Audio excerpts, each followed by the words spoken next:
మహిళల ఆరోగ్యం విషయంలో సుప్రీంకోర్టు శుక్రవారం కీలక తీర్పు చెప్పింది.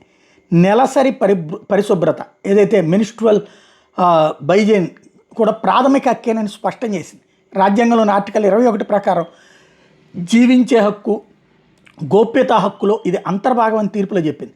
ఈ క్రమంలో రాష్ట్రాలు, కేంద్రపాలిత ప్రాంతాలు పాఠశాలకు పలు ఆదేశాలు ఇచ్చింది. పాఠశాలల్లో విద్యార్థినులకు ఉచిత శానిటరీ ప్యాడ్స్ అందించాలని, కనీస పారిశుద్ధ్య సౌకర్యాలు కల్పించాలని కోరుతూ దాఖలైన పిటిషన్ని విచారించిన సుప్రీంకోర్టు తాజాగా తీర్పిచ్చింది.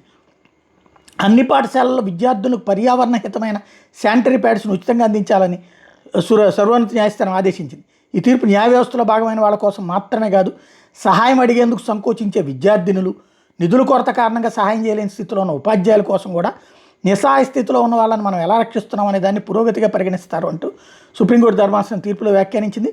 విద్యార్థినులను వేర్వేరుగా టాయిలెట్స్ ఉండేలా చూడాలని సుప్రీంకోర్టు ఆదేశించింది.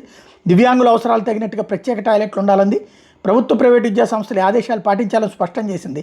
బాలబాలికలకు వేర్వేరుగా టాయిలెట్లు ఏర్పాటు చేయకపోతే ప్రైవేటు పాఠశాల గుర్తింపు కోల్పోవాల్సి ఉంటుందని ఈ సందర్భంగా హెచ్చరించింది.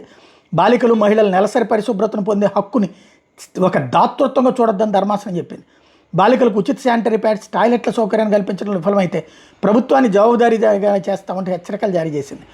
ఈ సౌకర్యాలు లేమి నెలసరి విషయంలో ఉన్న అపోహలు బాలికల ఆరోగ్యం, విద్య, గోప్యతను ప్రభావితం చేస్తున్నాయన్నటువంటి విషయాన్ని తేల్చెప్పింది.